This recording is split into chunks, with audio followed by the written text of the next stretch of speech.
Welcome to the At Leisure Podcast. This is a show about sports, video games, movies, and just basically the things we do with our leisure time.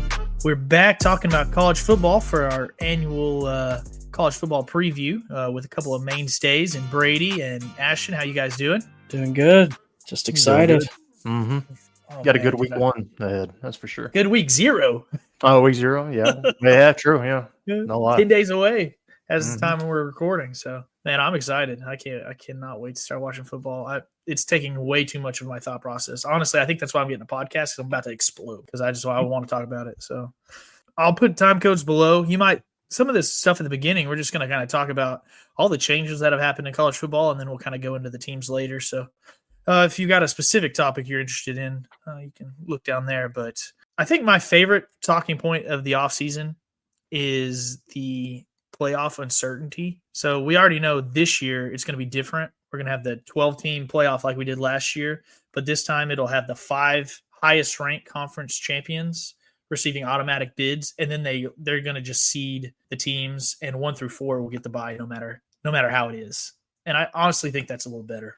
Yeah, I agree. That last format was so wacky. I mean, you almost were better off like being I think it was the 5 seed or whatever. It's like, or you don't get a bye, but you get to play especially since they gave Boise the bye. I was like, I don't know why we ended up doing that. You know, it's obvious 100%. They're not better than whoever. I can't remember.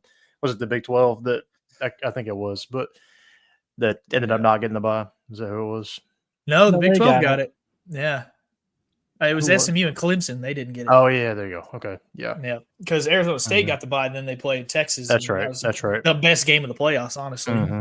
So, yeah, I agree, though, because Boise, Penn State kind of got the easy draw. Boise was the 3. That's right. Yeah, Boise was the 3, and so it was Penn State. Penn State got to play SMU and Boise before they got to it was like, Notre Dame. That's a heck of a path right there. Yeah. Yeah, they like those are good teams, but they were obviously favored in both of those games. And, both of those games are kind of boring to watch because it was like Penn State gets ahead by like 2 touchdowns, and then it was just kind of they just controlled the game. Yeah. I think that I have mixed feelings because I think Arizona State proved that they kind of deserve to be there. Just maybe not the group of 5 getting a bye. I don't know why that was.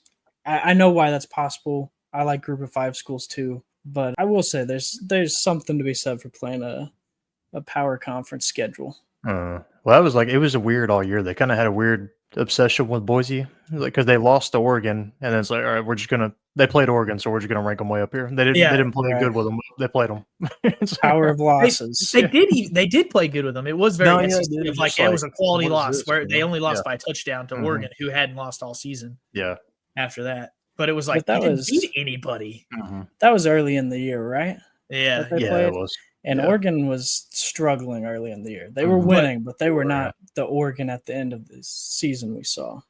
Yeah, but if you're Boise, what can you do? You got to schedule those hard teams early if you want a chance at the playoffs. Absolutely. But you should have to beat them to be getting the bye. Yeah, or beat somebody.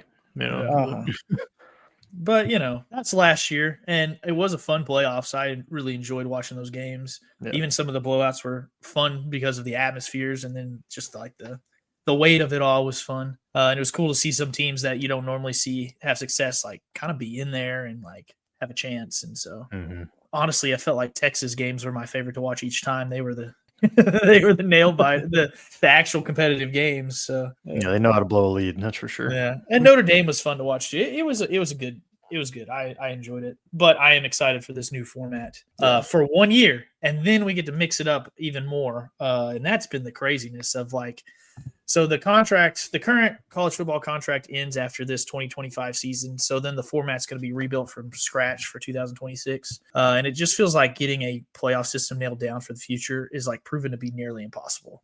So many different people in places of power with differing agendas. It's I think right now there's 2 options so far. So the Big 10 is really pushing a 4-4, 2-2, 1-3 format.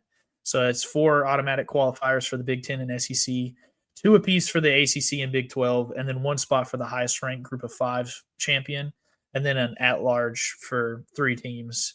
But shockingly, the Big 12 and the ACC came in with a format for a 5 plus 11, 5 automatic bids to the conference champions, and then the rest of the at-bid teams for the 11 teams. And the SEC was like, "Ooh, y'all are on board with that? All right, we'll do that too. That sounds great to us." And so, at first I thought, okay, this automatic format is going to be locked down. And then when the other conferences kind of changed their tune, the SEC was like, "Oh, I see an option here." And then it seems like they've kind of pushed back to be like, "No, I think they're right. Let's do the 5+11." So it's kind of strange, and people were all up in arms about not doing the automatic bid. And it still might happen if the SEC changes their mind or, whatever. But I don't know where I stand. What do y'all think? I don't know if I really have a preference. I think what your Mark, and I don't know the ACC's guy. I don't know what his name is, but I think their main strategy was just to get the SEC and the Big 10 not on the same page and kind of delay it and see if maybe they can just get them arguing enough that they're not just in step going to that 2 giant conference format. That's funny. So, I hadn't even thought of that. I mean, because it doesn't make sense. Tactic. Honestly, because it doesn't make sense for the Big 12 not to be like, yeah, we're going to get 2 teams in every year. Because, I mean, you saw the rankings. The Big 12, I think we had 4 teams in the top 25, but we're not very high ranked. So I think it's just kind of a split up the marriage and see if we can't cause issues. Yeah, because that's why, inevitably, you're probably going to eventually have to agree to something to where if you want to still be relevant, it's like, all right, the Big 10 and the SEC are just going to get more teams because otherwise we're going to end up getting left out of everything completely almost probably is what's going to happen. So, yeah. I don't know what necessarily the right number is, as far as if it's because I know am I making that up that they had floated around expanding to 16 again, or I can't remember if I saw that or not. But no, I think that both of those options is 16. Yeah.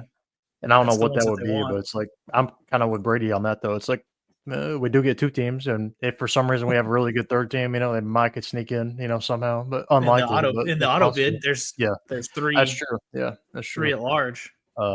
So yeah, I don't know. I really don't know what the right format is there, but they're money hungry, so they're just going to keep on expanding eventually, probably. Yeah, so. It's crazy how much money is pushing college football in these directions more than anything.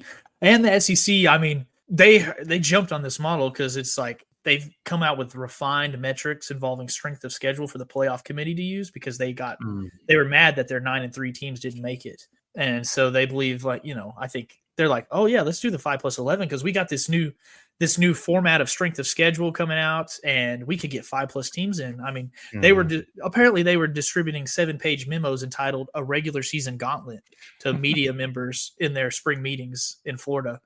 And so it's golly, the propaganda machine of the SEC it never stops. Yeah, I feel like they'll almost overcorrect from last year, but from all the teams that didn't play anybody that got in, like Indiana, and it's or South Carolina and Bama are probably getting in now. If we would have redone last year, so it's if you got 3 losses here in the SEC, you're probably okay now, or maybe I might be wrong, but I feel like they'll almost overcorrect on that. And yeah, there's a happy medium there, but it's hey, Alabama, you lost to Vanderbilt. I mean, you can't be whining over there, but they're like, well, every game's so tough. And it's yeah, I get that, but beat the teams you're supposed to beat, and you're gonna probably be in. Yeah, now, I don't necessarily. It probably would have been a better game, if it would have been Bama playing instead of Indiana. Yeah, but it's also talent-wise, you got to have something deserving-wise. So yeah, should have been Vanderbilt or Oklahoma, whoever they lost to. I can't remember. Twitter is amazing because I don't know if you guys have been on it today, but I got in a legit argument with Josh Pate. Yes, on Twitter. Ranking last night sucked. Yeah, his power ratings. He always says it's not a ranking. It's all about who would win on a neutral field. I'm like, that's the stupidest way to look at sports I've ever heard. Yeah.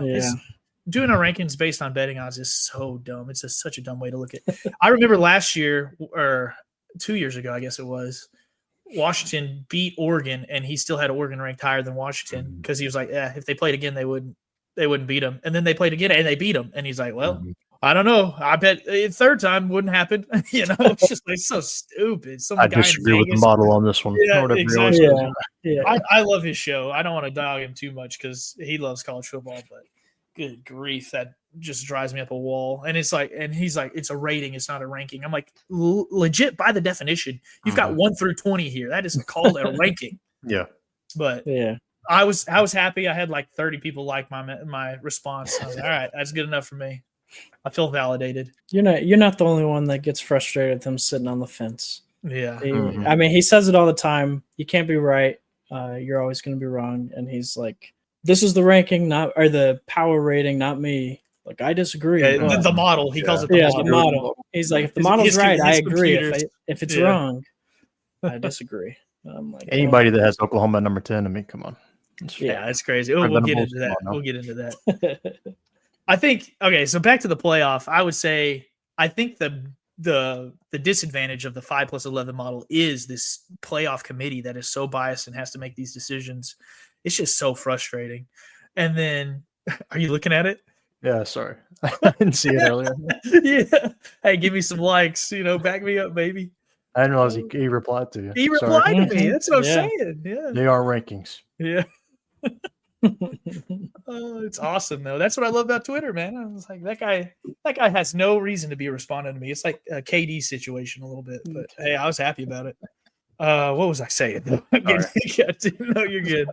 I was saying, I think the disadvantage is having that playoff committee of the 5+11 is because they got to make these decisions with no real guidelines. There's no guidelines, and it changes every year. And it's like, is it best deserving, best team? Strength of schedules is rough to compare. I think my favorite thing would be 5+11, and then every team has to play another Power 5 conference. And I would specifically ask that it be like, our number 9 team plays their number 9 team. Our number 5 team plays their number 5 team. I don't know how you do it with the fields, like neutral fields, or if you go to home and away or whatever. But that way you could have like a baseline of like, okay, here's how these conferences stacked up against each other in the non-conference. And now we play our conference schedule. And now we have a lot more data to base our stuff on. And I think that would be good for TV ratings because people want to watch these games that are good. But then that will never happen because you have to have all these teams in cohesion, and there's no benefit for Texas and Texas A&M to play a Big 12 team because they're supposed to be better than them according to the model. And so it's like, they're never going to be in lockstep with that because they don't want to give those teams an opportunity to catch up to them. So, but if it was a perfect world, that's how I think would be the best way to do it. Yeah. But I think that is a negative to the 5+11, obviously. And then, the SEC will rig it in their favor. And then it'll be, you get 6 SEC teams in and 1-1. But the pro of it is it's flexible with the season in theory. You could have a season where maybe one conference is a little more down than it should be, and some of these other teams get in. Maybe possibly the Big 12 could get 3 teams in, or the ACC. If Clemson, Miami, and an SMU or Louisville are all hidden, they should probably get 3 teams in, or maybe even 4 if more teams are popping off. But that seems a little less likely. But college football is changing all the time. This allows for power conferences to kind of move up and down. If you keep it at this automatic bids, you will always be steps behind. You will never have the even thought of catching up. The money is going to be distributed always to the Power 2 conferences. So I don't know. It's a tough boat. Any thoughts from you guys on are there any pros to the auto bids? Any cons? I mean, one, it would never really happen, but one I've seen is it'd be good for TV. But basically what it was is kind of have the automatic bids, but basically don't play the full season in your conference play.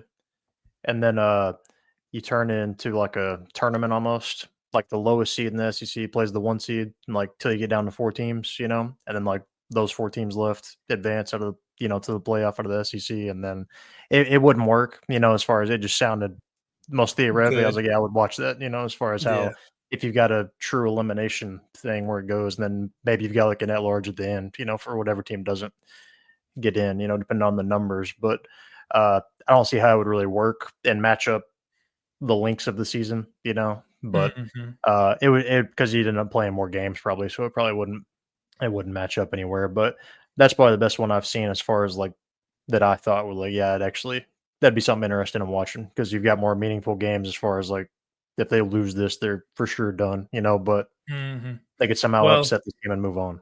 I think part of their argument is that you would have that championship weekend where people are playing to get into the playoffs, and it would add a lot of excitement there. Yeah.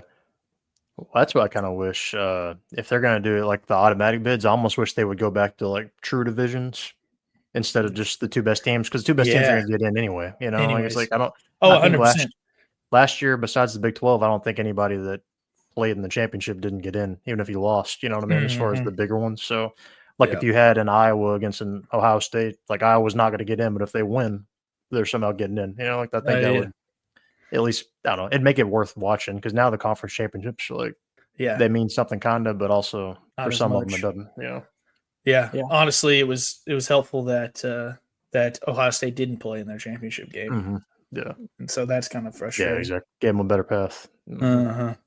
I think that's kind of what Lane Kiffin was saying for Ole Miss also.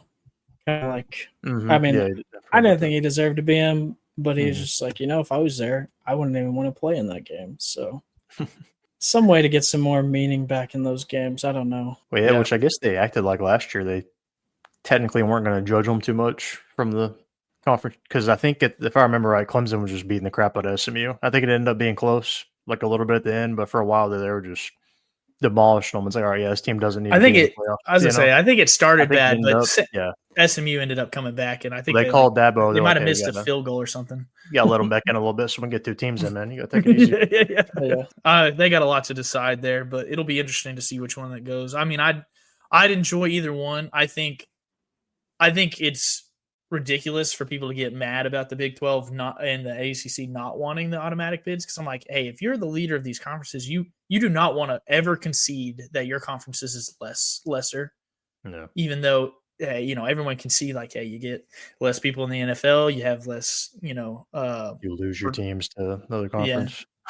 Yeah. I think that's a little overstated, but you definitely do have less like blue chip recruits. But man, I think the transfer portal has evened things out a lot, because it's not just the bottom two hemorrhaging players. It's the top two also. There's no depth. There's a lot of depth problems in all these teams. And that kind of brings us to the next topic of the offseason is all these court battles. They had the NCAA house settlement that came to a ruling this offseason that's kind of like the beginning of officially professionalizing college sports. Schools are allowed to directly pay their athletes to play now, but with a cap of like $20.5 million for all athletics together. And obviously not every school is going to be able to spend that cap, but the big time Power 4 schools will, or they'll be pushing really hard to do it. Some of the ones that are a little less well off. And you'll still have the big donor deals that are supposed to be paid to play, but basically are. They're just going to have a commission now that monitors those deals to make sure athletes aren't getting paid to play and that they're actually doing name, image, likeness. At least that was the original agreement. As of this recording, the commission that was supposed to oversee that has kind of immediately been undermined, and they changed the ruling to allow NIL collectives back to paying players as long as they can provide a plan on how that NIL collective intends to make a profit. And then the athlete must provide a good and services. And then there's still supposed to be like a second wall of protection so that they have to fit into a range of compensation depending on the certain NIL deal they're getting. But I mean, all of this, who knows if any of it will have teeth, because it's like, how do you enforce any of this? And it's like so anti-capitalist, anti-consumerism. I don't know the exact economic term, but it's like, it's not very American. to like put limits on how much people can get paid. So, I mean, honestly, in the end, this is terrible news for like the group of 5 schools, but for the power schools, I think it's just going to continue to level the playing field slowly but surely, because the top schools are not going to be able to be that 3 deep anymore, because those other schools are going to have the money and to pay these backup players to come to their school and start. You're already seeing that happen for, like Houston getting the number 1 recruit in the country. It's like, Houston can spend a big chunk of change on him, and other schools have to kind of divvy their resources to more of their talent pool. So, I don't really see this getting enforced very strongly. I mean, I think before you could pay players, I think people were getting paid plenty. So I just think it'll be, this person did this for my company. That's why they just got this amount of dollars. I mean, in theory, I think it's good, but I just don't see how anyone could regulate that, honestly. I guess my point is like before Iowa State didn't really have like a big donor, but now they have a literal pot of school money that they can give to players, you know? So it was like before they're limited to what their donors could give them. Now you can literally take a section of the school's funds and give it to players, which is crazy. Yeah. It's weird. It's like literally kids going to that school are paying for these athletes. I was going to say tuition's going up all over the place now. No kidding. Yeah. How good do you want your team to be? You know? Yeah. Yeah, do you want that 5-star QB? Well, that's how it's like. I think we'll see some schools that are until they put like a free agency cap on it, you know, like a true hard cap. Like, I think some school like BYU, I think will be better because they can just like they got all that church money. They act like, you know, from football hadn't shown so much, but like basketball, they've got a ton of the top recruits because of that, you know, and which football they've been good too. But as far as like, I think some schools like that will be consistently top 25 teams now because they can just throw as much money as they want to, you know, at people. Yeah. But yeah, till they, and I don't know if they will, but till they put like a hard cap on it, it's kind of just a free for all, pretty much. It seems like because I've kind of with Brady, I don't know how hard they'll necessarily enforce this, you know, even they're acting like they've got stuff. Yeah, you could try, but I mean, who's to tell you how much you're allowed to make? You know, it's just crazy. Yeah. What they really need to do first is get a hold on this transfer portal. You know, they got to put some rules in place too. Because if they can get that under control, then the paying will only happen in one part of the year. You know, so it's not like every 6 months you got to like re-up your money. One thing I have heard is that they're doing contracts now, and like the contracts are going to be legally binding. I don't know if that means you'll be able to buy out people's contracts or what, but I've been seeing you have to sign a contract and it's this amount of years for this much money. And so I think that's something, who knows how that works, but I think that's something that's got a little more grasp than regulating how much a team pays. Yeah, that makes sense. Well, yeah, and that's what, who was it? Nico, like they're like the way that situation put down. And I think we'll talk about that later, but yeah, the way that situation went down, and it seemed like almost overnight with how like all of a sudden the transfer portal, you can just transfer as many times as you want all of a sudden, you know, like because that made it even worse too. Because if you could only still do it like you used to, you know, you got the 1 time free, and like if your coach leaves, maybe you might be able to, you know, for transfer and play that year, but. That was the thing. It's like, all right, you can just transfer for as much money as you want every year now. It's like, which isn't good for the sport or just anybody, in my opinion. I mean, I guess if you're chasing your money, I guess it's good for you. I don't know. I mean, I'm not one to talk. I'm not a 5-star quarterback, so I don't know. But not anymore. I mean, they're still going to get paid. That's the thing. It's like, hey, you're still going to get paid. Yeah, it's like I'd be sad. That's what like we think, or I think back. It's like, I've been satisfied getting free meals, you know, and just getting my tuition paid for, you know. But I'm getting paid to bulk up and play football for free, you know. I'm fun. And you're probably getting paid a little bit anyway. If you're really good, but you don't have to money grab every year. Like Brady said, if you can get a 3-year contract, that would be perfect. Exactly. Like NFL, you know, just make it NFL contract kind of deals. But it is crazy to think that like, these 17-year-olds are getting millions and millions of dollars, and it's like, oof, that's a lot on these kids, especially some of them not coming from homes with that kind of money. You know, most people aren't going to make that kind of money in their life, so it's just crazy to think about. But hopefully these schools get it under wraps too, of like helping these kids with their money. You know.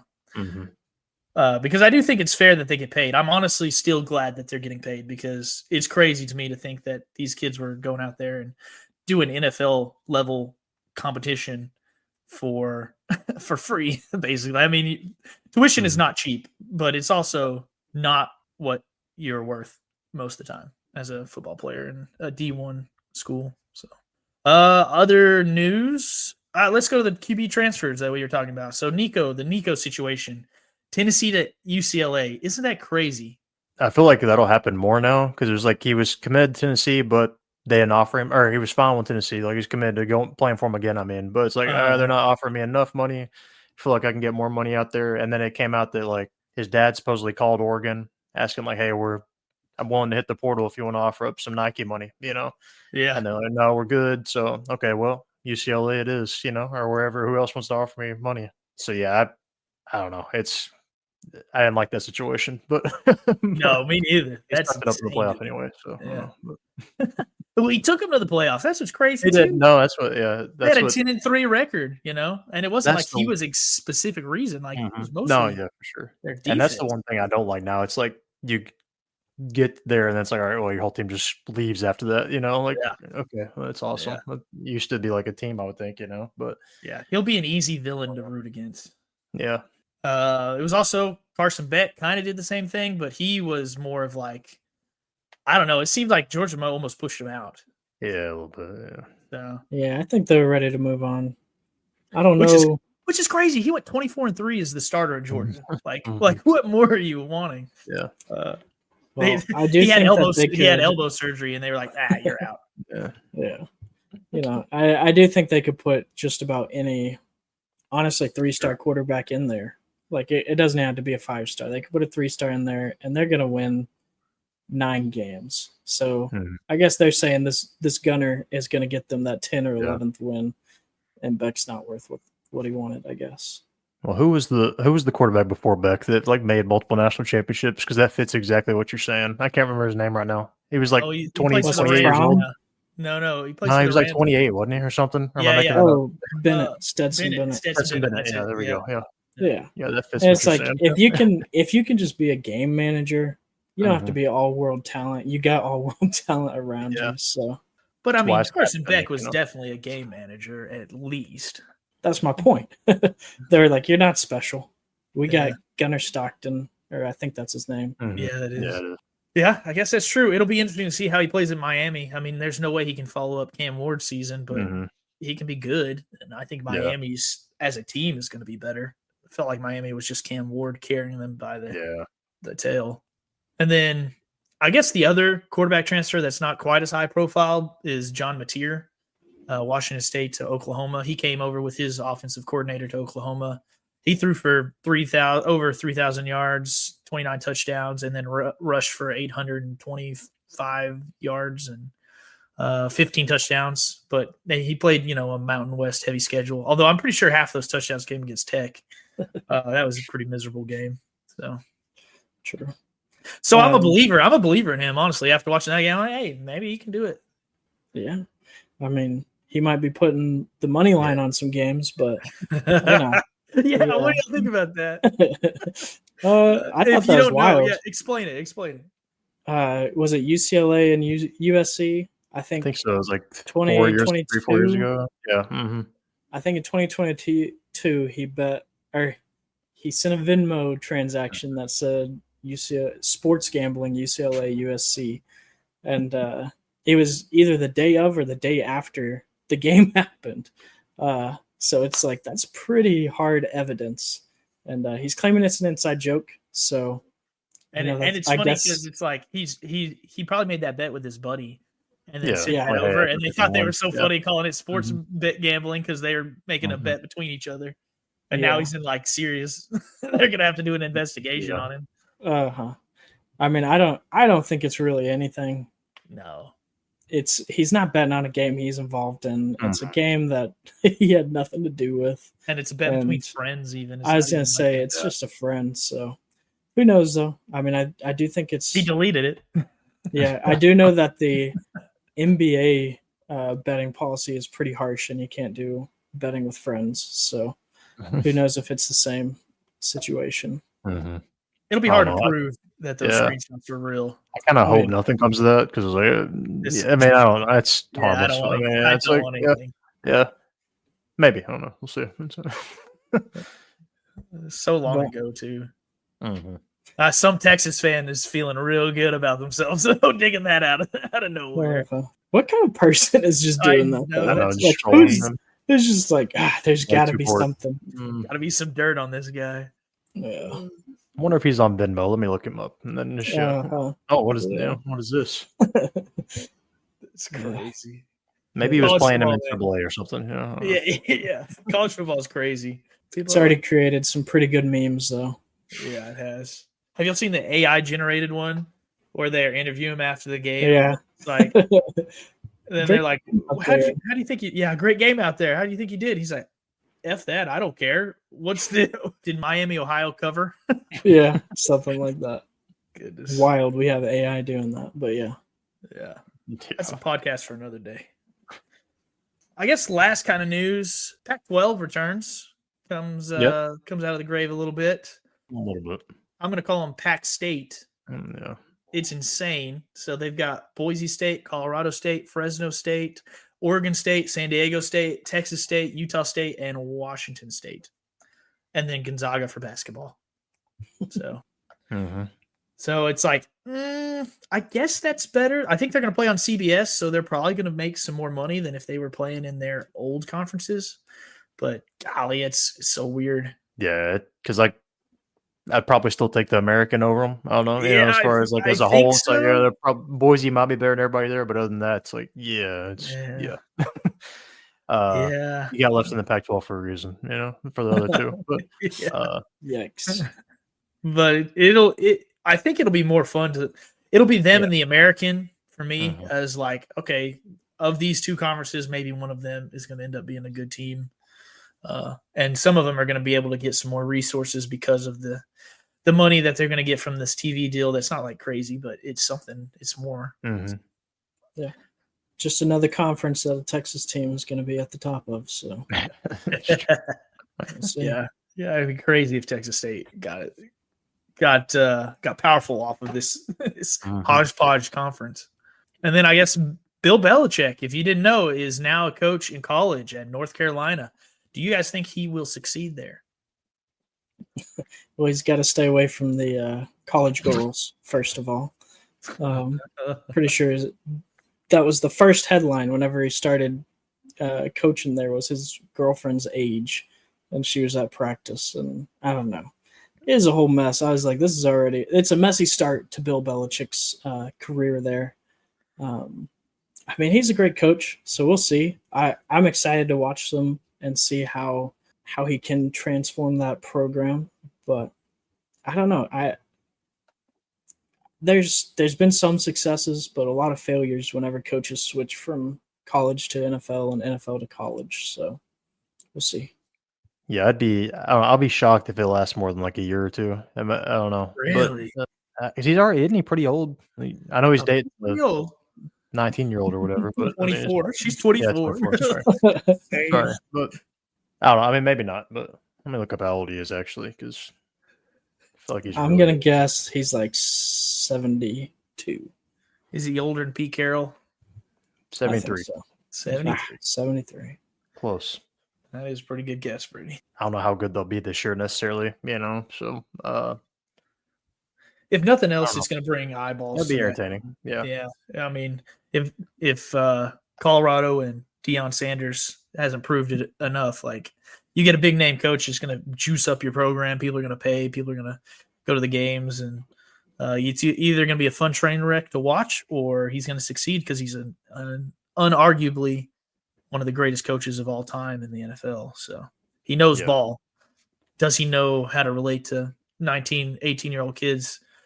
Well, he might actually now. Yeah. Oh, no. Maybe we're onto something there. Nah, I think there is. Maybe that's yeah. He was like, I can do this. Maybe I can do this. Yeah. I think there's a pretty big personality difference between Deion and Bill. So yeah, quite different vibes. Oh, for sure. But I guess I'm just saying, like, the big name is going to bring people. Oh, definitely. It's going to attract attention. All right, what are y'all most excited about this college football season? And I mean, we can use this time to talk about our team, Brady, if you're most excited about Tech, because I know I am. I mean, I'm definitely most excited about Tech. I feel like that was the easy answer for me. Yeah, for me. I mean, I could talk about every position, every player. I don't need to. I'm excited to watch our edge rushers. They're fast. Like they might not be the most powerful, but I watched a highlight of David Bailey just literally sprinting around a left tackle untouched just because the tackle couldn't drop fast enough. I think it was Illinois, but I was just like, I haven't seen that at Tech ever. So that'll be fun. Even Tyree Wilson was just a power guy. Yeah, he just bull rush you. But this guy, I mean, he's as fast as our skill position players. Like I don't know. That's going to be fun to watch. That's probably the player I'm most excited to see. I'll let you go if you want to say something about him. Yeah, no, I mean, David Bailey was the jewel of the huge portal class that we signed, the number one portal class in the nation. We got David Bailey, Lee Hunter, Cole Wineski, Bryce Pollock, all on defense. And then we got offensive linemen, Howard Sampson, Will Jados, Hunter Zambrino, and then running back Quentin Joyner from USC. We got Micah Hudson from A&M after he went over there, punched their quarterback, and came back to us. That's awesome. Allegedly punched the quarterback.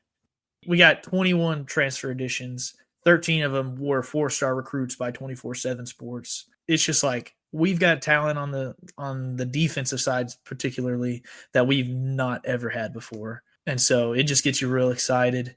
We got Sheil Wood, the defensive coordinator from Houston, who absolutely turned that defense around for Houston last year. They were 1 or 2 in the Big 12 and like top 10 in the nation on defense. So, which is crazy because they sucked on offense so bad that they couldn't win. I'm hoping that we don't do that. I'm hoping we can have both, best of both worlds this year. So much of it rides on Baron Morton, who's back after putting up 3,000 passing yards and 28 touchdowns on a bum shoulder that he had to have surgery on. So I'm just hoping that with this year, he's seeming to be healthy. And, I hope he can lead this offense to at least as good as last year, hopefully better. He's got a new offensive coordinator, and the 4th offensive coordinator he's had since he's been here. So, I mean, I can't imagine the pressure on him right now and also having to learn a whole new system. I think the whole team probably feels the pressure of like, hey, we just spent a bunch of money on all these players. We have got to win. Yeah, absolutely. How close were y'all last year? Like, what did y'all finish in the Big 12? I'm trying to remember. Fifth, were you like 8-4 or something? Or is that wrong? Yeah. We were 8-4, and we had like a small chance of being in the that's right. Yeah, the championship game if some stuff fell our way. But really, we just needed to win some of the games we were supposed to win and didn't, because we beat the 2 teams in the title game. We beat Arizona State last year and Iowa State. So the game that'll haunt me is the TCU game. Yeah. That one was brutal. Yeah. And I was at the Colorado game. We absolutely should have won that game. The crowd there, I mean, the environment was incredible. I don't remember the exact start of the game, but I know that we made they had a false start and then they fumbled the snap, and it was just like the place was going bananas. Like that was a huge disappointment on our end. And we're good for one of those a year, it feels like, of just like a huge letdown on a big game. Well, that was the Baylor game, actually. So, well, I think the Colorado game was in the same boat. So I guess we did it twice that year. That's kind of why I think I'm going to say that we are going to end up 9-3. We have a really good home schedule of like teams that we should beat. But then we have 3 road games that are really tough against Utah, Arizona State, and Kansas State. Kansas State, thank you. And we never beat Kansas State. Arizona State we beat last year, but we haven't ever been to Tempe, I don't think, in our history. Regardless, it's going to be tough. They're probably the odds-on favorite to win the Big 12 this year. So I think we'll win one of those road games and lose 2, and then I think we'll have a hiccup at home, unfortunately, because that's what we always do, have a letdown. So I'm hoping not. I'm hoping I'm wrong. I'm hoping we do even better than I can hope. But last year I was right. I said we'd win 8 games. We won 8 games. And I said we're going to know if our season's special how we play at Washington State, and we didn't play good at Washington State. So I'm hoping this year. I think we'll know if the team's special if we beat Utah or not this year. So yeah, I think the team is special. I think we will have I'll be conservative. I think we'll have a top 30 defense. So if we do that. We've never done that. I mean, we've never done that. Never done that. Maybe with Leach, I think we were in the top 40, 50. But. Yeah, I don't think we've ever done it. But I don't think Sheil Wood has, I think every time he's gone to a program, he's got them in the top, like maybe 40 is what I saw. And so, dude, we do this song and dance every time we get a new coordinator. They're always good in their old places. They come here and they can't play. They can't play defense. But he's done it in our conference. Okay. Yeah, I hope you're right, dude. I'm trying to not get too hyped because it's like I've done this before. I know I'm getting set up to be frustrated playing Utah and not getting a single sack the whole game, because Utah's offensive line is so good. So I was about to say that might be tough because Utah has a great offensive line. However, I think it's a special year. Yeah, I hope you're right. What are you predicting? You want my prediction? Yeah, give it to us. Last year you were super optimistic. You said we'd lose one game. I don't think that's what I said last year. Is it? Yeah. Well, hey, let's run it back. Our only loss is at Kansas State because they've beat us 20 years in a row, it feels like. Oh, dude, that would be so awesome. I would love that. I will say one thing that I heard that was really encouraging about Barron was they were interviewing Caleb Douglas, who I think is going to be our number one receiver this year. And and he said, he's like, I always thought Barron threw the ball well, but he always made a face like ugh. And he's like, I just thought that was his throwing face. But this year, he's smiling when he's throwing me the ball. Yeah, that's a good sign. That is a good sign. So it just cracked me up. Which Actually, makes how you feel about Texas? Yeah, tell us what you're most excited about. If it's not Texas, I guess we'll go with Texas. I mean, they're ranked number 1, so I'm a little cautiously optimistic. First time ever, right, in the preseason? Maybe I don't know. I think so. I think I heard that. Yeah, I don't know. I was a bigger believer in Quinn than apparently Sark was when he decided to bench him one game. But I don't know. I mean, they've been like one play away from really the national championship the last couple of years, as far as like taking those games to overtime, even though they were kind of down in both of them. They somehow got back in them. I say that. I think they actually should have beat Ohio State, if I remember right, but I think they were up on them. But the year before, though, they played Washington, barely lost that one in the semifinals. So, I mean, they're right there, I guess, I've told Brett plenty of times about the biggest Sarkisian believer. You coming around on Sark yet? He still hadn't made the national championship, so let's pump the brakes. Let's pump the brakes a little bit. No, I'll gas, no brakes. Yeah, that's right. He is the opposite of that. But anyways, we talked about who was at Arizona State, how bad Texas is with the lead. If he would hire an offense coordinator, I'd come around on him. I think that's his one drawback for now. Now, if he wins a national championship, that'd be all right, But isn't there a stat that no head coach that has done their offense as I think one so. in like the last 30, 40 years? Yeah, it's a pretty like Ryan Day finally hired one. He won it, I mean, I think he still kind of probably called some of them, but as far as like just what you're gonna do. Just gives you more time to not worry about. And even Sark said that like it kind of impacts my end game management with that. And you can kind of tell like it's crazy. Like, well, okay, we're gonna pick on him a little bit. Okay, I know he made it, but hey, it's okay to be critical. Yeah. You're excited. Remember, you're excited about it. Sorry, yeah. Well, that's one of I'm most excited about. But this is coming from a realistic fan here. Number 1 might be a little high. Yeah, I'll say that. But I don't know. I mean, but then again, it's so questionable at the top this year because everybody's losing something. Like almost everybody's losing their quarterback at the top, minus Penn State, and Drew Aller's not the greatest quarterback on earth. So. I mean, Texas has a really good team, minus just the question marks on offense. Yeah, because Arch, he looked good last year when he started, but not against the best competition, as far as who they were playing. So I'm a little hesitant on that. I think he'll be good in the long run. But yeah, defensively, they had a really good defense last year, so they should be fine with that again. I don't know if they'll beat Georgia. That's who Georgia's just Georgia, So like if they lose to them in the regular season, so be it now, with 12 teams going. But I think I've got them with just one loss right now to Georgia, if I remember right the last time I looked. But they're going to have a good run game. They got 2 running backs, Wisner and Baxter. Yeah. Baxter got hurt last year, but he's supposed to be really good too. And Wisner did really good when he got in. As I say, as far as Texas players go, I liked Wisner because he's like a low star recruit that kind of worked. He is, yeah. And I like and I like Wisner. Actually, I coached against him like when My brother played him like in basketball when they were really young. So cool. at one of the smaller schools in Texas. So, but yeah, so I like Wisner, and then they brought in a lot of transfer portal skill guys. So we'll see how those turn out to replace some of their tight ends and receivers and stuff. Golden. But yeah, Golden, yeah, because Bond, he didn't do nothing. He was a bit of a waste there. I thought he'd be a little better than that. But Yeah, your transfer from Bama, right? yeah, That's that about that that. one, Yeah. the Bama one. Yeah. Mm-hmm. He'd been watching too much Xavier Worthy highlights and just when he was in Texas and dropping the ball. But yeah, losing him will hurt Golden. But I cautiously optimistic. I don't know if they'll win the national championship, but I hope they can get there. Man, you guys enjoy college football, huh? Just always It's my team, so pessimistic I hate about them. your team, It's realistic, 9-3 is it'd be the best season we've had since Mike Leach. And everyone's saying it'd be a disappointment. So Well, it would be a little disappointing. I don't know. One of y'all sold me Tech on them fan. a couple years ago, and I finally came around on them. And Exactly. Yes. I don't remember what. I think it might have been. I think I listened to both y'all talk to each other. It was us. Pretty Yeah. a little realistic, but no, I'm kidding.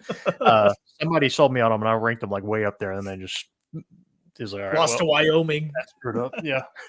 It was the year after we beat Texas and OU for the first time ever in the same year. And I was Way like, to we got rebound. this same team coming back. Chuck isn't going to get hurt this year. We're going to be good. Yeah. Then we lost to Wyoming. And so I was like, I won't do that again. I do blame you, Ashton. You don't take a fan's hype of their own team. That's all I'm going to That's say. fair. That's fair.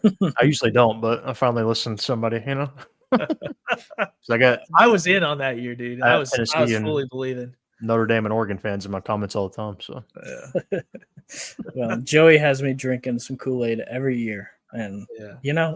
I enjoy it. So Tech always wins the offseason. That's what I say. We always win the offseason. And then when the season starts. only since Joey's been here.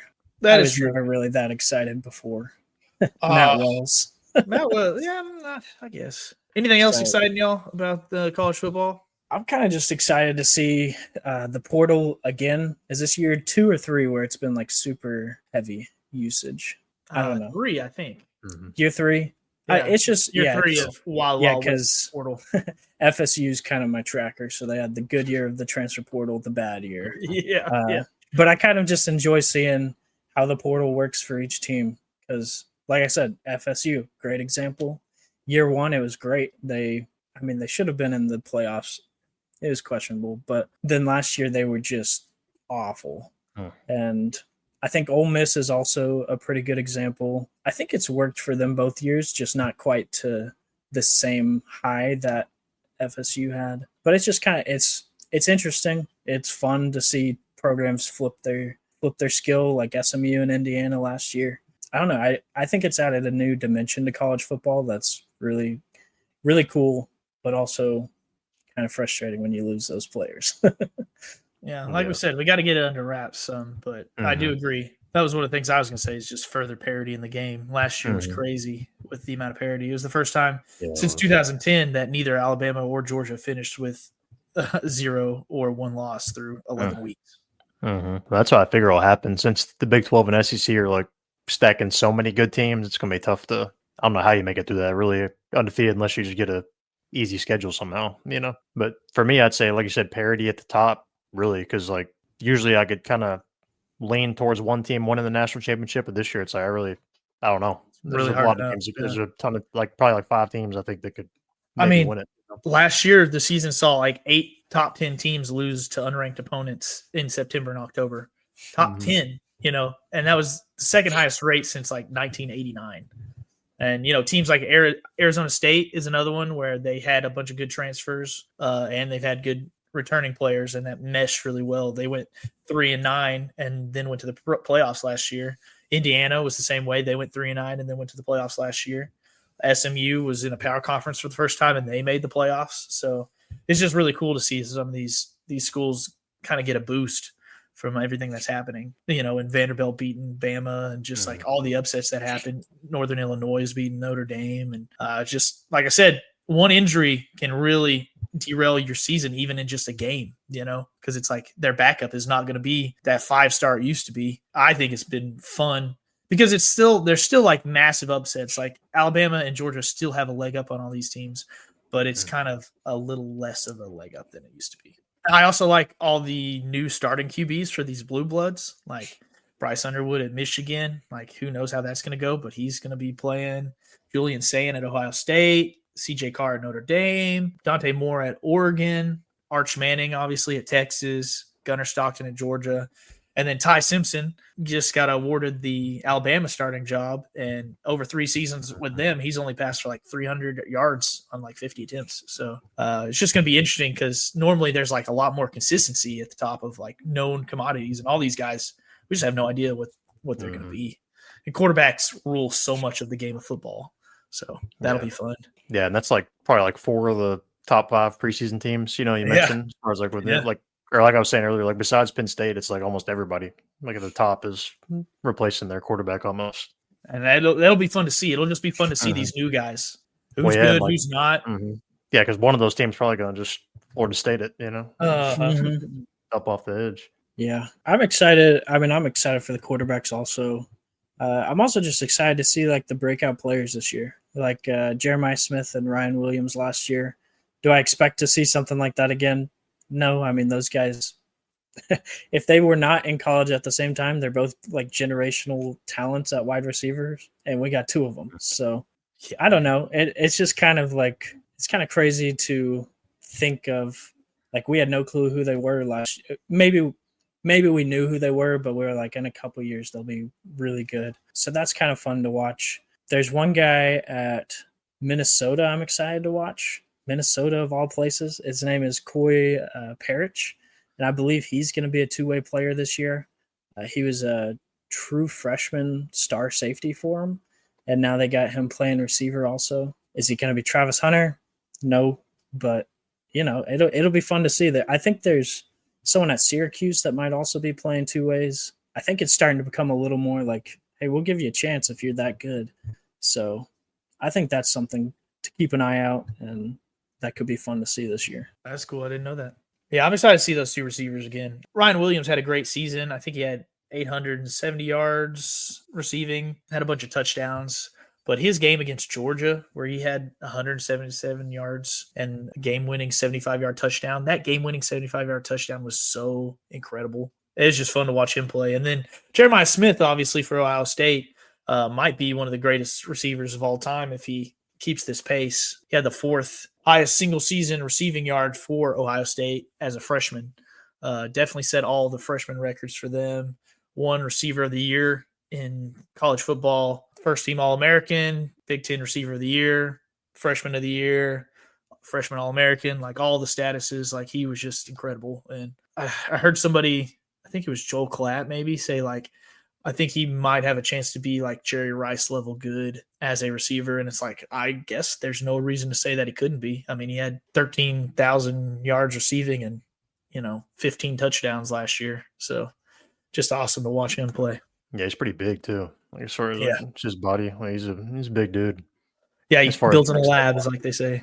Mm-hmm. Anything else? Anything else y'all are excited about before we kind of jump into some conferences and teams? Can't say I'm necessarily excited about it, but it'll be interesting to see the SEC propaganda this year. See how they twist it come playoff time, and these new rankings. Do what? It didn't work. Didn't work for them last year. I guess they had those 3 teams out at the end too. Now everyone has 7 pages on why it should work this year. So I think that'll be interesting to see what coach gets their own segment on ESPN to complain about not being in or why they should be in. So I don't know. It'll be interesting. I feel like the past couple of years there's been something kind of just wild that's been going on. So we'll see if there is something this year. Well, that's in like the more you expand, it's like if you're the 12th, 13th, 14th, 15th best team, you should just suck it up. You shouldn't have lost to Vanderbilt or Oklahoma, like we were saying earlier. It's like you easily could have fixed that problem. Yeah, it's not a Florida State situation where you won every game and got left out. Yeah. Mm-hmm. Yeah, that's not going to ever happen. They had a grip. Yeah. All right, let's segue into the SEC then, since we got Ashton here to talk about some Texas and maybe some of their competitors. Who do you want to talk about first? I think there's quite a bit of teams this year that could kind of make some noise up top, as far as the teams that got left out last year. Like, I think South Carolina will be pretty good this year. Yeah. They got that quarterback back. But Sellers, right? Yeah, Sellers, yeah. Mm-hmm. But, yeah, in particular, no real team necessarily want to focus on, though. Sellers, I'd say if I had to pick a Heisman before the season, I think I'd probably pick him. He was fun to watch. I'd agree. Yeah. Other than maybe one of the receivers that we were talking about, Mhm. I'd probably pick Smith first. But now that I think about it, but he's up there as quarterbacks. He would be the one I'd pick He's to fun to lead my watch. team this year. Other than Barron, obviously. Yeah, I don't know. agree. I love you, Baron, but yeah. I'm also excited to see DJ Lagway get a full year. I think he's came hurt, off isn't he? Well, I think he's coming off that injury. I think they said he'll be ready week 1. Okay. I could be wrong. Ashton, I don't know if you know. I don't know. I think he'll probably be fine. I think he's constantly something, It was like he was okay, and then I think he had a calf strain like in the first day of practice or something, or what I heard or read. But I figure he'll maybe be okay by the time it starts. I don't know. Well, hopefully. Maybe I'm just off base there, but I thought I heard that he would be good, so I'm excited to see him get a full year. I mean, there's a lot of QBs in the SEC that I'm excited for to watch. I don't think they should get all the preseason praise they're getting because there's so many new guys. It's just off of their high school pedigree, which is fair. That's why I'm excited to watch them play. But man, I tell you what, though, Florida does not skimp on their schedule. We talk about some of these other SEC schools doing that, but they play hard schedules. They play non-conferences against, Power 5 opponents, normally some of the best. So props to them. That always makes me excited to watch Florida because of how hard their schedule is. Yeah, they go through it. I mean, their SEC schedule's hard enough. So I feel like they always have like 3 of the top 4 schools in their schedule somehow. And then Missouri's got like 1. So maybe just balance their schedules out a little bit. But I mean, Texas has a pretty easy schedule as far as the SEC goes this year. Yeah, it's not terrible. Them playing Ohio State is a big boost to their schedule. Yeah, stupid. I'm excited about that game. We'll get to that too, but that'll be fun. I think OU is going to be super interesting this year because of the hot seat Brent Venables is on, how they're already ranked high, and it's based on what exactly, I'm not sure, honestly. I mean, they won 6 games last year. They have a good defense, which is shocking, but they have a really good defense, but they lost Danny Stutzman, Billy Bowman, Ethan Downs, like their 3 best defenders. So they got to replace them. I think their defensive front will be good. I mean, they've got Mason Thomas coming back, who led them in sacks, tackles for loss, QB pressures. But other than him, a lot of guys that I think are unproven. I mean, I'm not in and out on that program, but I can't name other people. And they're talking about tough schedule. They're going to have a gauntlet of an SEC schedule. I think they play like 3 of them that aren't ranked, and every other team that they play in the SEC is ranked. And I think they play a pretty tough one. I think they might play Michigan. They play somebody. Can't remember who, but it might be Michigan. And so they could be good and still only win 8 games this year, and it's like Brent's probably going to get fired if they win 8 games because they're OU. It's just crazy to think about. And they full scale rebuild their offense with Arbuckle coming over from Washington State and Mateer. And they added Jaden Ott, who's from Cal, who was really good. So, I mean, their offense on paper should be really good. But, I mean, they're just going to be a real interesting team because they could still be good and not win many games. So, I don't know if he survives this year. I kind of hope he does. I like him, I think. Yeah, hopefully he does. I don't know. But... Yeah. Yeah, you want him to stay for other reasons. Yeah. I think I'm with you, Ashton. I don't love I got an extension. I don't know. Yeah. I don't get it. I don't know. Nothing against Venables. I don't get it either. That's crazy. It's like one. I'm not ready to admit this was a terrible hire, so I'm just gonna give him an extension just to make me look better. Down. Yeah, maybe. Yeah, it's like it's okay to just admit it and bite the bullet and find it. Because I mean, Oklahoma, you could. I think Josh Heupel graduated, he went to Oklahoma. I don't know why they wouldn't go get him, but he played at Oklahoma. But I don't know. I think he's got hurt feelings because you're right because they didn't hire him one time. Yeah, they did Lincoln Riley instead. They might have fired it. Yeah, I can't remember what happened. Yeah, something. So I think he's got hard feelings with OU right now. I just know also this is the worst time for OU to be in the slump because for a while they were locked for the playoffs. We're going to get to the Big 12 later, but the Big 12 never had back-to-back. They never had back-to-back champions until OU did it 6 years in a row. It was like they straight up just took over for a while. And so for them to Texas and OU are going in opposite directions as a program, where at the worst time for them moving into the SEC. So well, and that's the whole reason Lincoln Riley left originally. He was like, I don't want to play in the SEC. I'm going to the Pac-12. You know, I ain't trying to mess with that. You know, I can win it every, these I can win it every expectations year. are going. I can win every year at the Big 12, but I got to play 10 teams. You know, that can beat me at any moment. Yeah, in the SEC. And it's just not fair, man. Texas got such an easier schedule than OU. OU came out fighting the big boys every time. That's what happens when you. It's called karma for the extension. Yeah, extension. Yeah, you're not upset about it, but I'm just like, oh, if you flip those, honestly, if you flip y'all schedules around last year, I don't think OU is going to be as good as Texas was, but it would definitely look a lot more even than it is. Yeah. You want to be a number 10? Here you go. Yeah. yeah, exactly. Or my bad. That might have just been number 10 in Pate's poll. My bad. I don't think that's the actual poll. I think they're 18. I think they're 18 in the actual. Yeah. Pate's poll has got. I don't know why they're ranked anyway, but yeah, my bad. Yeah. For some reason, that's what I was associating with the poll. Yeah, let's drag Pate some more for those awful power ratings. Yeah, sorry. Yes, they're rated number 10, not ranked number 10. Yeah, there you go. Although I'm still not betting on them, but anyways, sorry. Boy, another coach that is on the hot seat that probably shouldn't be as much is DeBoer. If he doesn't make the playoffs this year, how long are they going to have patience? You know, like that's crazy to me. But and they've got a Ty Simpson. I don't know how good he is. And last year their running back production was the lowest since 2000.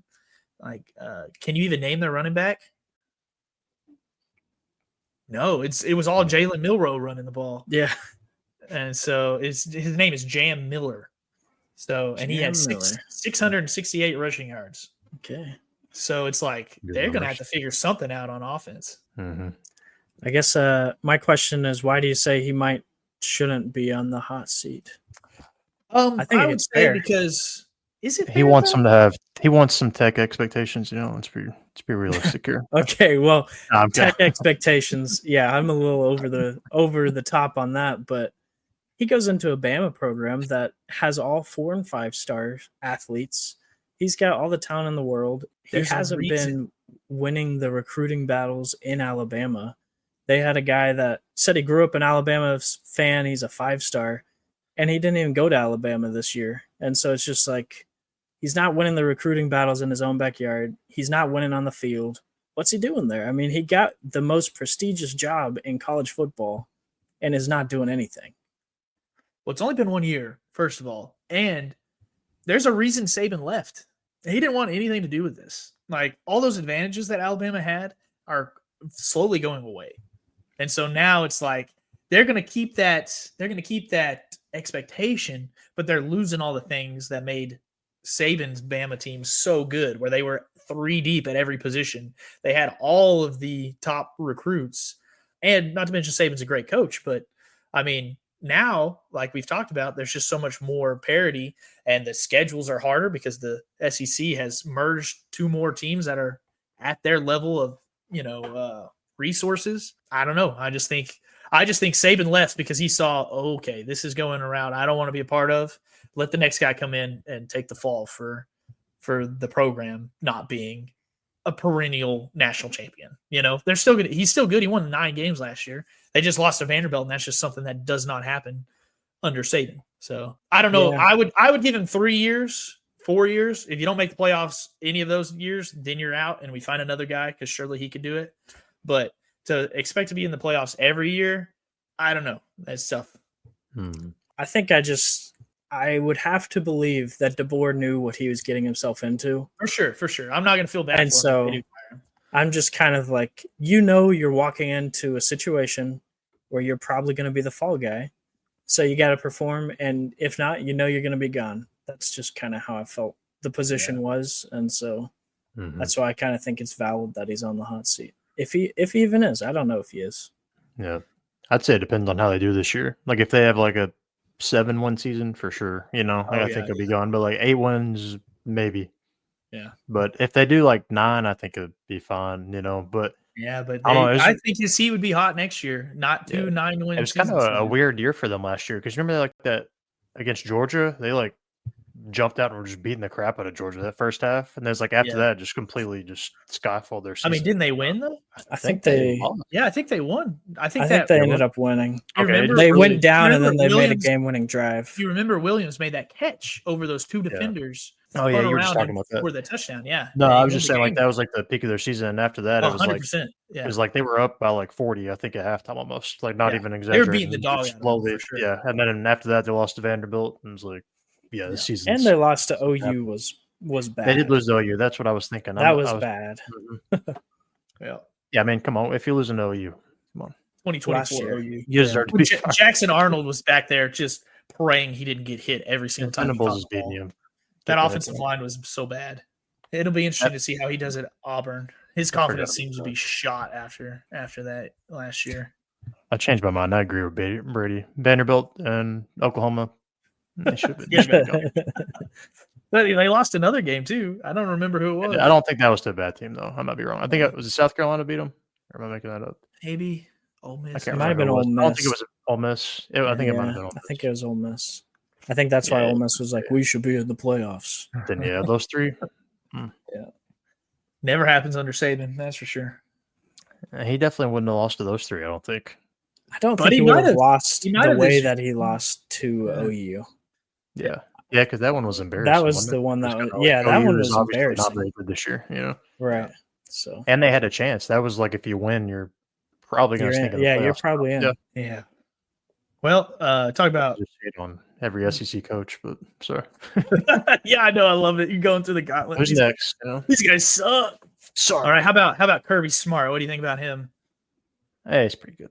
Yeah, he's good. He's good.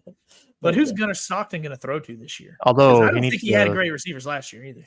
take away the keys, But anyways, from No some of those kidding. players, but Oh my gosh, no kidding. How does that keep happening? it must got to be providing almost something. I don't know. Yeah. But anyways, Gotta stop speeding over 100 I'm miles an Uber hour. or something. everywhere. I don't know. Yeah. Texas just shows their Lambos. Georgia gives them out. So That's right. Got to be smart about it. yeah. I thought Stockton looked good in the playoff game. I did too. He just definitely couldn't wasn't the reason they catch the lost. ball. That's Yeah. what I'm saying. Who's he throwing to? Who's their receiver? Oh, that's what, yeah. Well, that's what was weird to me. It was like Georgia, you're used to having kind of. Now I know some of their weapons don't just look super flashy, but they usually have Solid. Couple of- weapons and just not I a mean, quarterback kind of, But like it was like what they don't have a running McConkey back. They don't got a. and Brock Bowers the year before. Yeah, that's who it was. And McConkey was tiny, I guess, but he was still good though. It wasn't tiny, But- I mean, he's in the NFL. He's starting for Chargers. Yeah. Yeah, so I don't know. That's pretty much I mean, they lost a ton on their defense too, but that's just part for the course for them. And I'm sure they'll just reload. And their schedule is kind of like Texas, as in it's kind of soft for an SEC schedule. So that'll help them out too. But I'm just interested to see who will emerge as a weapon for them because I can't really name anybody off the top of my head from last year. I really don't think they had anybody. I mean, obviously they had somebody they were thrown to, but it just felt like they were not the same explosive offense that they've been. So Yeah, it was almost like they were kind of Clemson-ish, if I remember right. Like as far as Yeah. their like just kind of smaller, not they their couldn't get usual- open. They couldn't get yeah. open. They weren't making those big highlight plays. Mhm. But I still think they'll be good. If I had to pick who's winning, I'd probably pick Georgia just because they're so consistently good and it's so up in the air this year. And Texas didn't beat them in their 2 chances last year, so they've got that monkey that they've got to get off their back. They certainly can do it, but I would still probably pick Georgia. That's the problem with these other conferences that aren't the Big 12 is it's pretty easy to tell like it's one of 2 teams that's going to win it. But I know somebody who is hoping that they've got a shot again is Texas A&M. They had such a good start to the season last year, and then they lost 4 out of their last 5 games. But they returned 15 starters and like 3/4 of their production from last year. They finally have a quarterback, Marcel Reed, who's going to start and is the established starter. They've got Le'Veon Moss returning, I think. And they've got a relatively manageable early schedule again. So it's just if they can handle the back end of it. I saw something crazy. PFF. What is their acronym? Is it Pro football focus? Yeah, that's right. They ranked A&M's offense and defense as top 10 units nationally, which is just crazy to me. It's every year that they just get such hype. But I mean, they got a couple of good receivers coming in. I texted my brother-in-law just to see if there was some things that he would recommend me talking about and looking into. And they've got what is his name? Casey Concepcion from North Carolina State, and then Mario Craver from Mississippi State. And those two are some speedy, get open, catch ball receivers. Not so much like the jump over your head receivers, but he said that was one thing he thought they might be lacking is one of those tall guys to get up and catch some balls there. Their defense he thinks their defense is going to improve significantly and look more like their old defenses, because last year no other team in the SEC gave up more 20-plus yard runs than the Aggies, which was like 19 times, which is not normally how they play defense. They don't normally give up big plays. And then I think they got like 14-something new transfers to come in for that defense. So, if they live up to that top 10 potential on both units, I mean, they've got a shot once again. It's just, is Mike Elko the guy for the job to do it, because it certainly wasn't Jimbo. Talk about transfer portals or recruiting classes that don't live up to the hype. Yeah, they started selling nuclear information for money to buy out Jimbo. But you want to talk about how I talk about Texas Tech? That is how the media talks about Texas A&M every year. So I'll have to see it to believe it. I mean, I think they have good players. It's been Marcel Reed's passing is so unproven too. Yeah, that's what I'm a little questionable on is his throwing. Yeah. He can run. His throwing was a little questionable to me. But I don't know. I think Elko's a pretty solid coach. But I said that, and then I realized Riley Leonard was a Duke, and that's who to kind of carry Notre Dame's offense. There you go. Yeah, trash this coach too. I'm not saying he's bad. I just meant I thought he was really good. When I was like, oh yeah, he had Duke ranked, and then I was like, well, okay. Yeah, but this guy. But part of that's bringing guys in, though. So that's good recruiting. For sure. And I think that, Brady, I think the A&M fans are kind of more jaded. They're like, okay, all this hype again. We're pretty tired of being let down. I'm pretty sure, was it Matt Olson released his most hyped, over-ranked teams, and A&M was number one on that list, I think. A lot of SEC teams were on that list. Yeah. Yeah, there's a lot of them this year kind of getting a little overhyped, I think. But always. I mean, it's definitely the best conference. It's just I think it grates us a little bit of how much they say how much they think the gap is when it's not like they every team they play on. You hadn't won the last two national championships, so exactly. It's a different conference. So I don't know. Yeah, so it is kind of crazy. Big 10 might be the most top heavy, but best at the top right now. So yeah. SEC is deep. I will say that, but I think SEC is a lot deeper than the Big 10, but way deeper. I don't think that their middle to bottom of the road teams are better than the I think top of the Big 12 and whatnot, like they try to say. So Mississippi State's not very good. Well, that's the worst team. We're talking about people will be Kentucky Kentucky, Auburn. The past few years, South Carolina. I think South Carolina is going to be good this year. Yeah, but Arkansas, those guys. Anyone else in the SEC y'all want to highlight? Tennessee lost a lot of production from last year. Nico leaving. I think they're going to take a step back. I agree. Step back. We've talked a little bit about South Carolina. I don't know much about them other than their quarterback is fun to watch. And I think their defense was pretty good last year. They always have good D linemen. They've got a pretty good schedule, if I remember right. So I think they'll probably be in the playoff, probably. Okay. But, I don't know. But I think when I looked at them, they probably could realistically go undefeated. Nothing, in SEC play. So I think they somehow avoid a lot of the better teams, if I remember right. I might be wrong, but they do play Clemson though at the end of the year. Yeah, that'll be fun. Nice. Y'all want to jump into the Big 12? I will say the Big 12 made us look stupid last year, but it made everyone look stupid. In our preview for last year, I picked Oklahoma State to win. Ashton also picked Oklahoma State to win. I can't remember, Brady, who you picked. You might Kansas State. Yeah, last year, actually, you might not have picked one win, Brady. It might have been the 2 wins. Or 2 He was a lot closer than us. It was the year before that. Yeah, you were. Kansas State was better than Oklahoma State. Oklahoma State not winning a single game in the Big 12 is insane to me. Insane. It was nearly the same team that made it to the Big 12 championship the year before. How did that happen? It's insane. I told y'all they were going to be mid. I think mid might have been overstated. They weren't mid. They were garbage, dude. It was crazy. They were by far the worst team, I think, in the Big 12, if I remember right. Yeah. I don't know. I thought Gundy was a little better than that. But He is. That's never happened to him before. Yeah. It was his worst season ever. And honestly, this might be the last season of Mike Gundy if they don't have a winning season. And it's crazy because they brought over 60 new players to fill that roster. How do you even get a team ready to play with 60 new players? Like, you can only have, 75 or 85? I mean, it's just like, it's basically a new team. Mm-hmm. So, like, I don't even know how to predict this team because it's like, who do you even look at? It's like, I guess, there's a few teams in the Big 12 that way. I think UCF is that way, and West Virginia is like that too, where they all brought in like entirely new teams with these new coaches other than Mike Gundy. He's not new, obviously, but UCF and West Virginia bringing back the old coaches of Scott Frost and Rich Rodriguez. What's his name? Rich Rodriguez. Rich Rodriguez. Yeah, okay, I was right. Shouldn't have guessed myself there. It's interesting to go back and get your old exes like that, especially when they're overhauling the rosters completely, bringing in their guys. So I don't have high expectations for any of these three teams, honestly. I think they'll them and Arizona I would have at the bottom of the league. I think West Virginia could be a fun watch, though.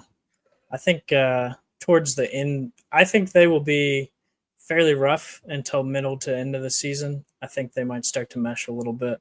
I think I just believe in Rich Rodriguez and what he can do with the offense.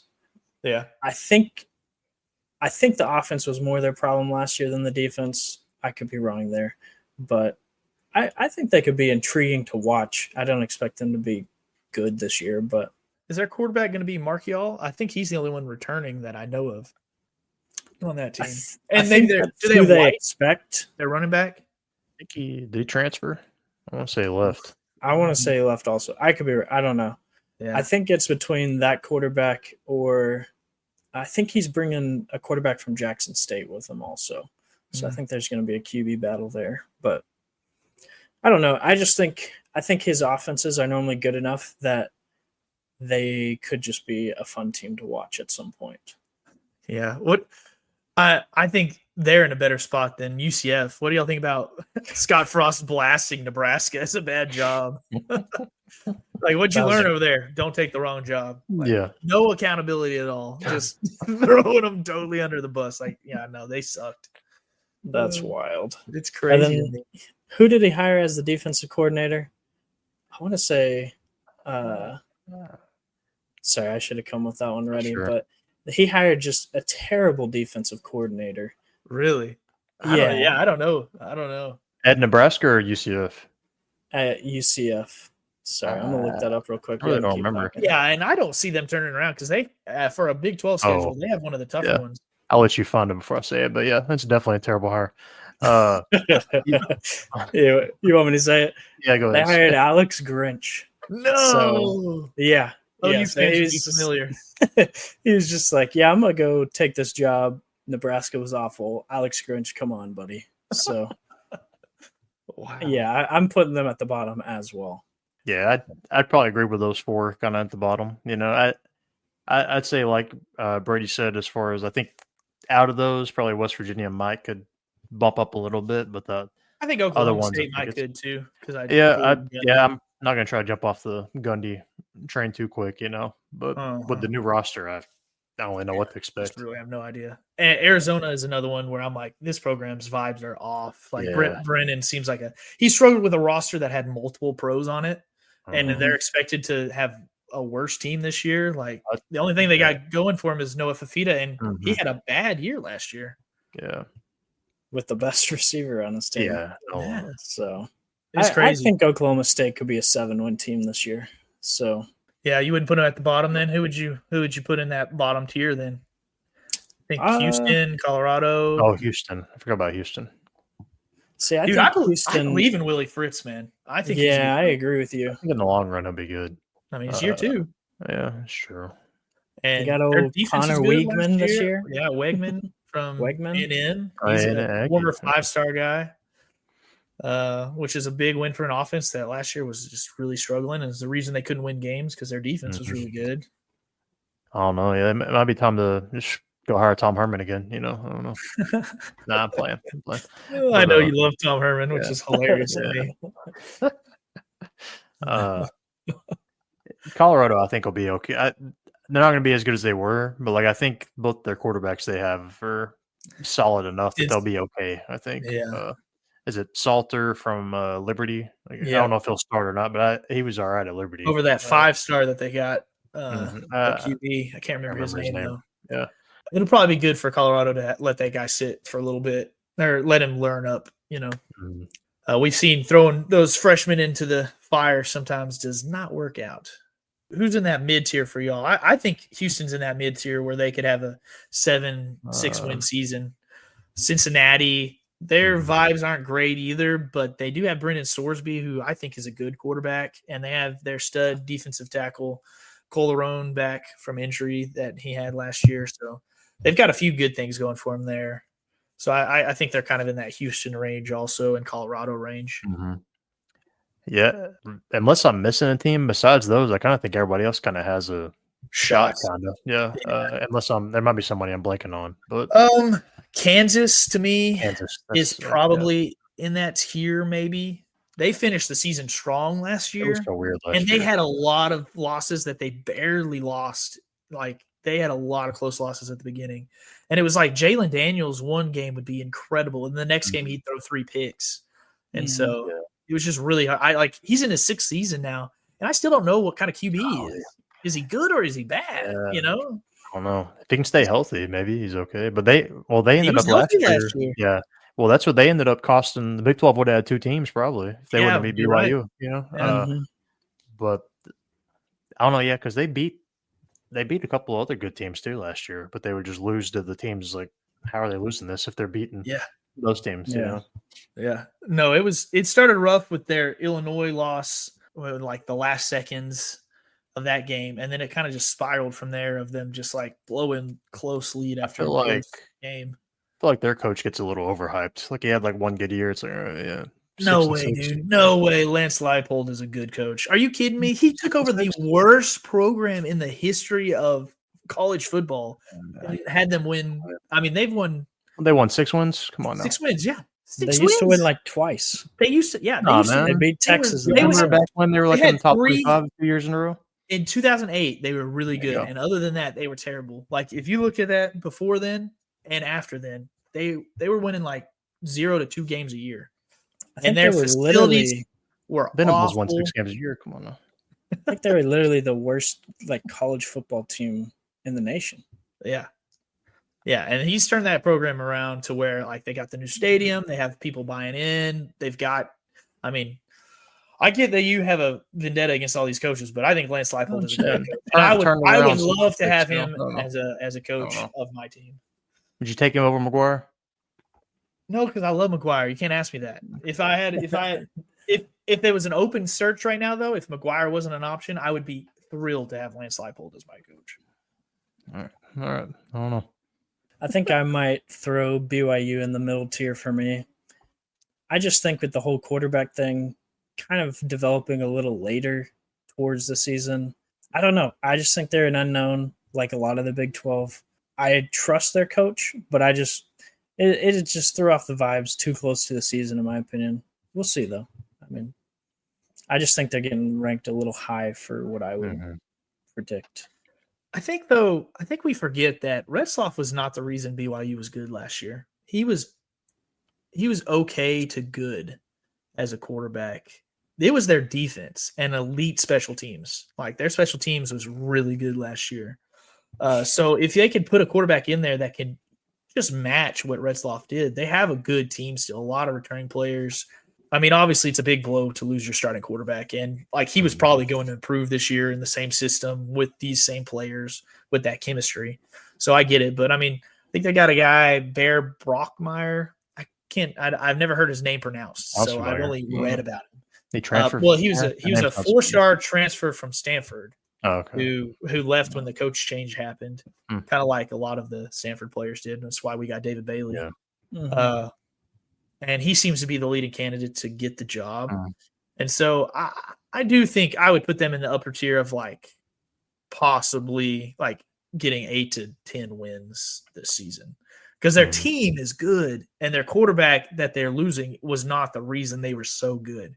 He helped, obviously, but I think he's one that you could match that production again. Yeah.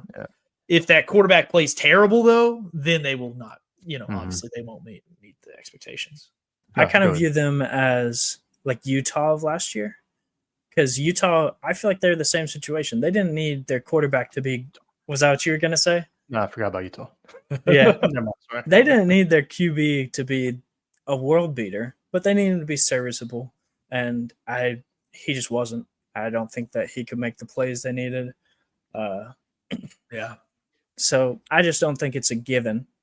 I don't think it's just why I put them in the middle. Yeah. I'm a little questionable on them because, like, when looking at what all they had come back, I was like, they might could win it, When BYU, they had, right? Yeah, BYU, excuse me. Yeah, when they had Ritz left. But, I mean, respect to him for doing what he had to do to get transferred. But, sorry, I had to throw that in there. I was thinking on that one for a while. But I kind of dropped them back to the middle tier as well. Whenever them and Utah, I kind of forgot about Utah because they kind of had an iffy year last year. I'm a little questionable on them without Cam Rising for the 12th year. Yeah. Well, on the BYU situation too, a little props to BYU in my opinion, because how many times have we seen athletes get special privileges? Be like, we'll sweep, it's fine, but they're like, nope, honor code.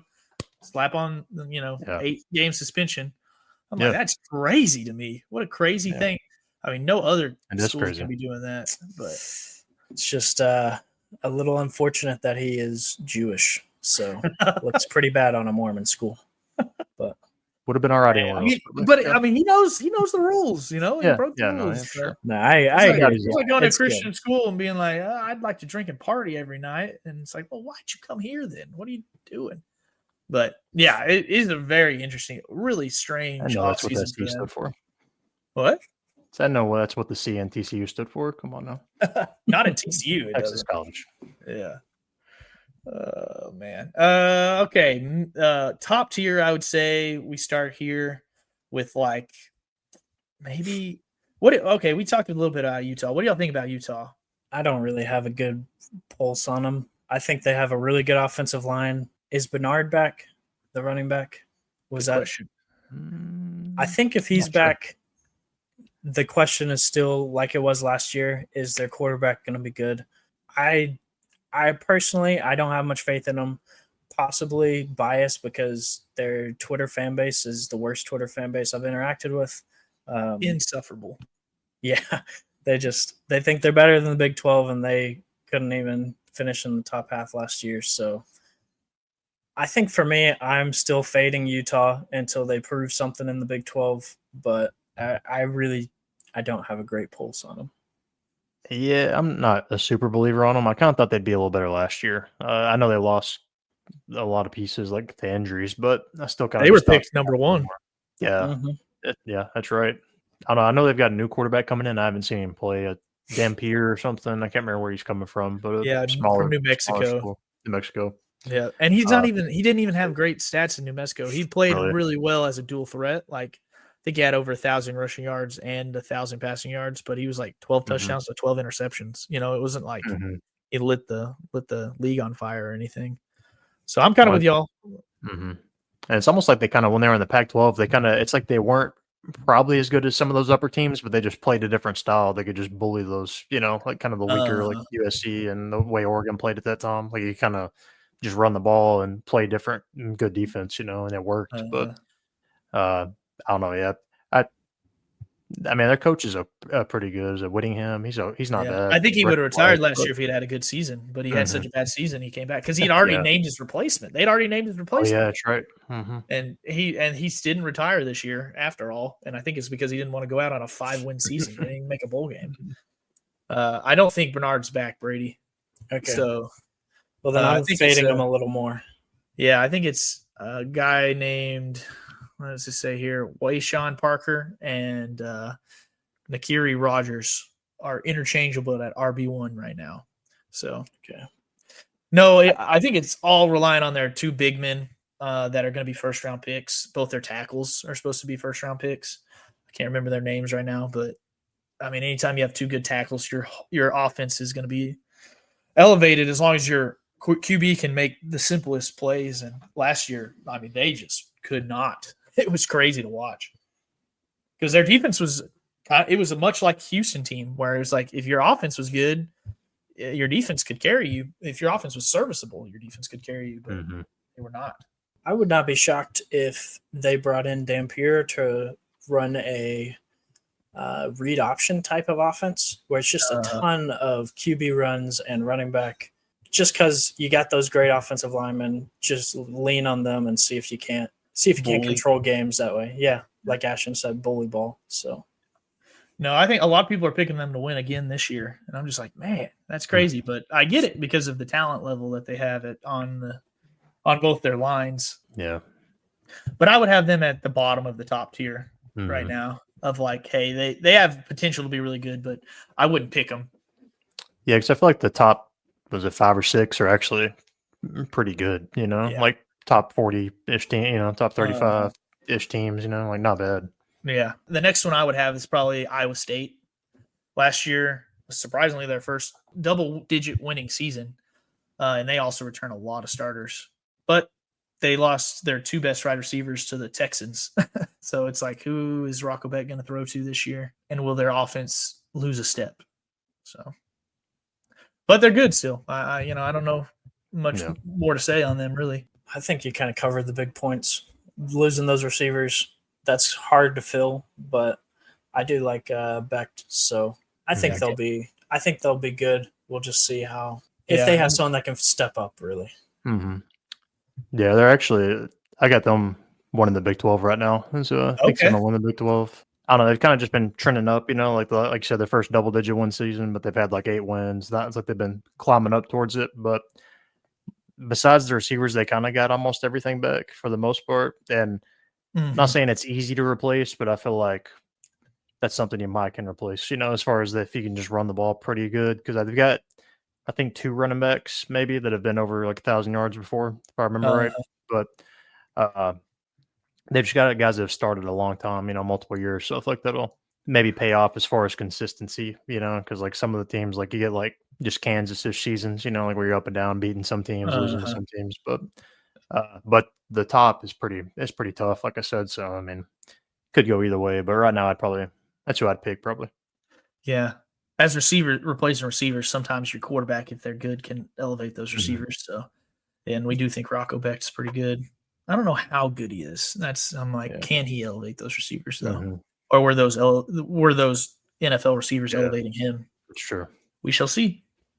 TCU, I think I'd have next. They had a surprisingly good finish to the season. Josh Hoover is back, and he led the best offense in the Big 12 last year. Their defense was absolute trash though for most of the season. The end, they kind of stepped it up a little bit. They never could run the ball though, so. It's crazy how much they lean on Josh Hoover's arm to be good.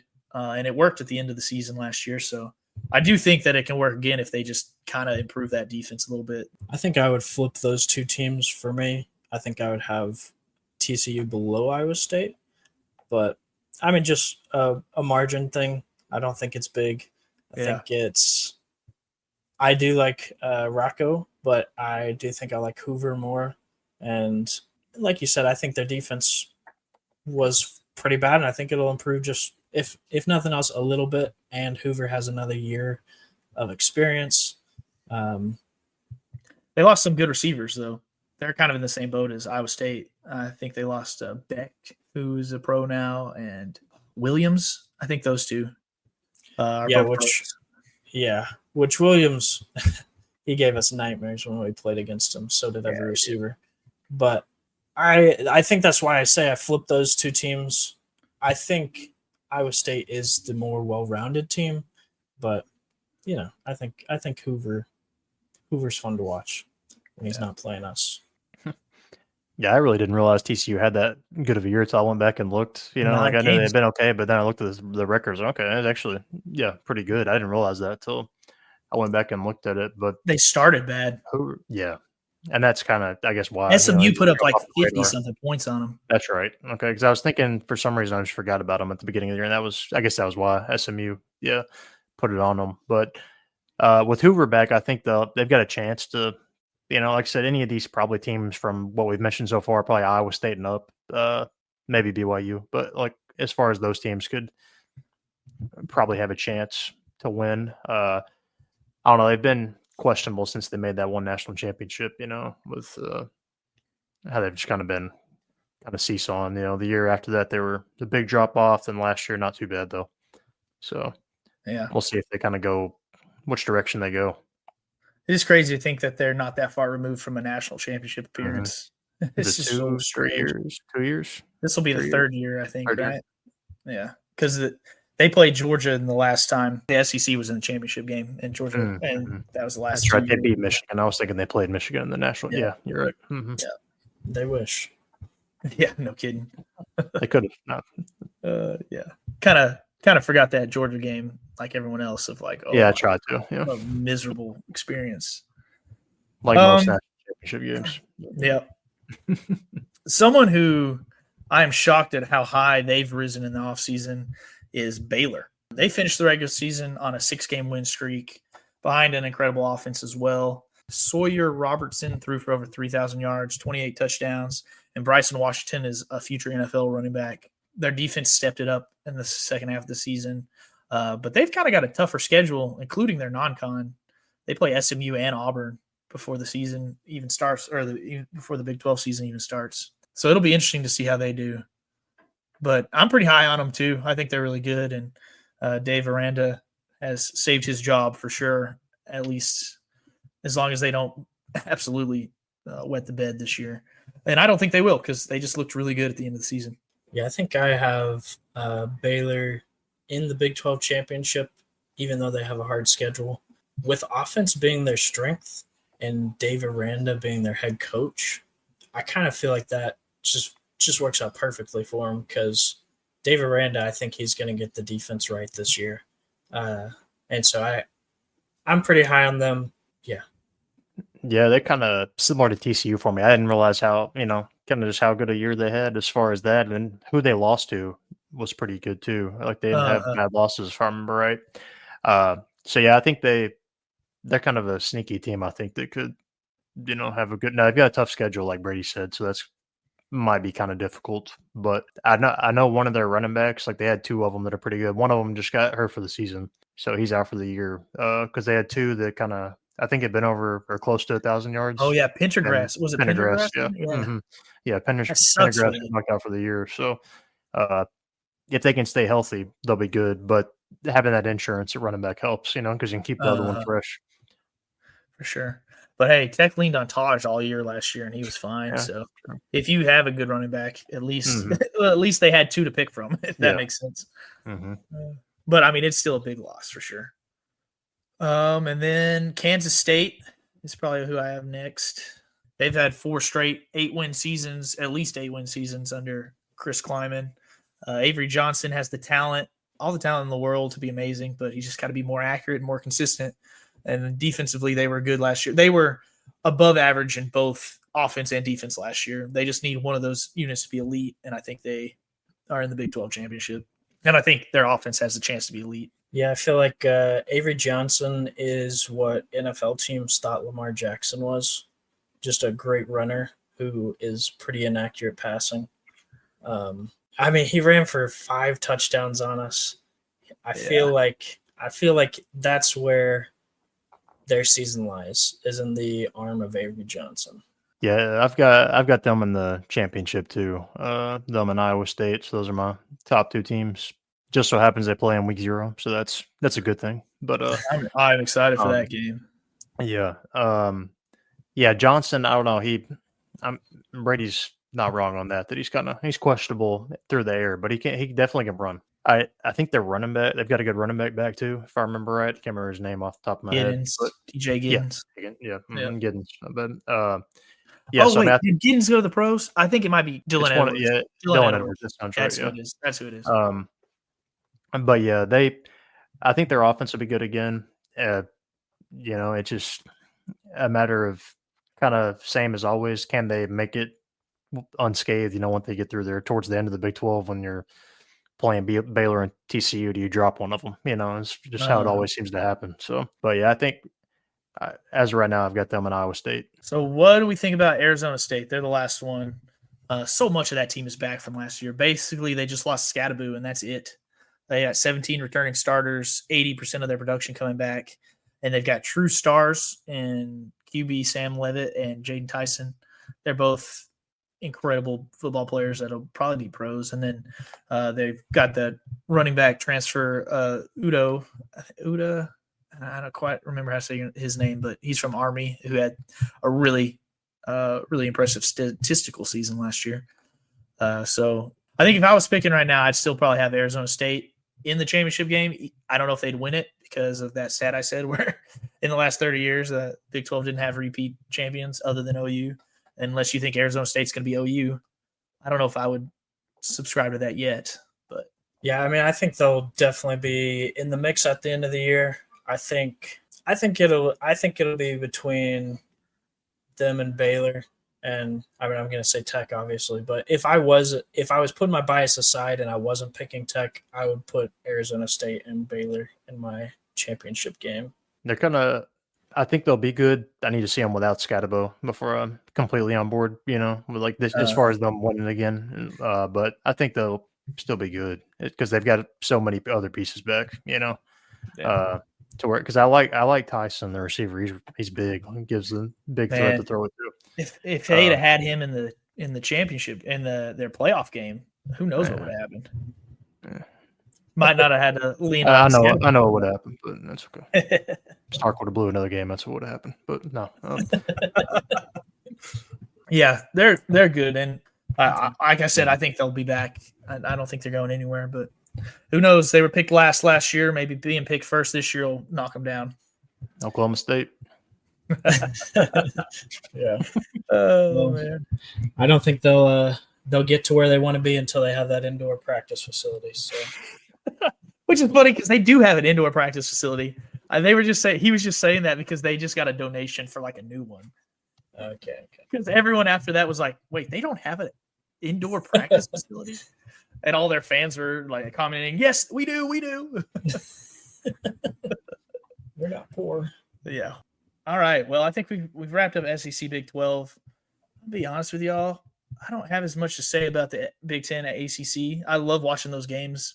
You want to give another time championship picks for those two, and then or whatever. I don't know how depth I want to go, but it's up to you. Let's do Big 10 real quick. Just talk about the four teams that I think matter in the Big 10: Oregon, Ohio State, Penn State, Michigan. I don't know if Michigan's going to be good this year, but I'm excited to see Bryce Underwood and just to see where they're at and to see if they can beat Ohio State for 4 years in a row. I think their season has a lot of like swing potential of one way or the other. Penn State should win this league. They have everyone returning. They are like poised to be the best team. They've got a returning quarterback, like you said, but Drew Aller, can he win the big game? He has not proven that he can, and neither has James Franklin, even though that they've won 2 playoff games now. They were overwhelmingly favored in both of them. Ohio State lost 14 guys to the NFL draft, so they've got a ton to replace, but they always do. So it still feels like I would pick them to win, even though I have no idea what that team looks like or any of the names on those players other than Sayin, who I've never seen play before. So, and then Oregon is also reloading a lot, and they've got Moore that I was talking about earlier as their new quarterback. And so I would think they would take a step back this year after going undefeated last year and losing in the playoffs. So right now I would say Ohio State, Penn State, and I would pick Ohio State, even though that is just blind faith in the brand. Yeah, I think I'm right there with you pretty much on what all you just said. I was going to say I was really high on Oregon last year, and this year I'm fading them. I mean, I don't know. They might not even be a top 4 in my opinion. I don't think they fall below like 5, but I'm just saying I don't think they'll be great this year. I pick Penn State to win just because on paper they should. Ohio State is way less experienced, but I have Penn State, Ohio State in the championship. Yeah, I think really between any of those 4 teams, probably lesser of Oregon just because I feel like they lost. Dylan Gabriel did quite a bit, I think, for that offense. I've got Penn State over Michigan in the championship. Okay, so Just you're because high on Ohio Michigan. State can't beat Michigan for some reason. So, so I've got those three, I guess, and I think those three will make the playoff out of Ohio State, Michigan, and Penn State. But No Indiana, huh? but actually, hold on, I take that back. I said that wrong. I've got Ohio State over Michigan in the Big 12 championship. Okay. I've got Ohio State beating Penn State. Sorry, but I think in the long run, I think Penn State's the best out of those three, though. Like, if you were to ask me which one of those three can win the national championship, I'd probably say Penn State. But Penn State kind of has the same problem with Ohio But you don't State. think they'll even make the Big 10 championship game? Well, they kind of have the same problem with the Buckeyes that the Buckeyes have with Michigan. Like, they can't beat them, in the regular season. So I kind of think that'll – and then I think Ohio State will rebound against Michigan and beat them, But I could be wrong on that. We'll see. But the one team that I think could somehow play into it is USC, though. Like, I think they're just so young, man. They're playing so many young guys. Are. I just think – so I was looking at, like, I guess they started a new quarterback at the end of the year, and the only game he lost was to Notre Dame, and it was, like, I think touchdown or two maybe. Okay. So I think they might be all right. But not saying they'll win the Big 10, but as far as, like, maybe another – they'll be relevant. Yeah. I said Indiana just because they made the playoffs last year and they have a lot of guys coming back. I think their quarterback might be back. I think they got a transfer. Can't remember his name, but he was getting like some first round for quarterback. Mendoza, does that sound right? Yeah, from Cal, I think maybe. Mendoza. Yeah, Mendoza. Okay, sounds like we're pretty lockstep in the Big 10, which is frustrating. But those teams they're so top heavy in that conference. I honestly think that some of them have the easiest schedules in the country, but they have those top heavy hard games at the top. So all right, ACC. We've kind of touched on Miami and Beck. I think they'll be better. Clemson, I think, is national championship contender again this year, even more so than last year. I know, Brady, you weren't a believer in Klubnik, but I thought he made some good strides last year, and I still think he's a good quarterback. I was actually going to say he flipped my opinion this last year. I think I trusted him now. I think he's got the experience he needed. I was going to say I picked Clemson to win the national championship this year. So that's wow, you flipped on him a big time. Well, I just felt like he was inexperienced, and is he a junior now or is he a senior? I think he's I feel like he's got to be a senior, doesn't he? I might be wrong, but I feel like he's been there a long time. I think he's a junior. I really think he started as a true freshman. Started as a true freshman, okay. Yeah. So they had DJ, remember? And they picked him over DJ. Yeah. So I thought his true freshman year was rough, and I didn't think he took much of a stride between his freshman and sophomore year. So that's why I was really down on him. And I felt like he showed me what he needed to last year. And so, last year was a sophomore year. Never mind. He did take a step up. I just didn't like him his freshman year. So you can't hold a true freshman against their whole career, I might be wrong. He might be a senior. Now that you say that, I don't know. I just feel like he's played. I agree. I feel like he's wrong. The more we're talking about it, I'm like, I feel like he definitely started more than just last year and the year before. Okay. Well, then what I said was so confident. I felt good about what I was saying. Look it up. Somebody look it up. We got Google. Of course, it's not sad. Yeah, senior. I felt like last year. Senior. Okay. So, between his freshman, sophomore year, I didn't think he took a big step. His junior year, he took the step. And this year, I think they've got a better team. And, I just trust in them. I think they have the most returning production. If not, they're like top ACC? 5 in the nation. The country.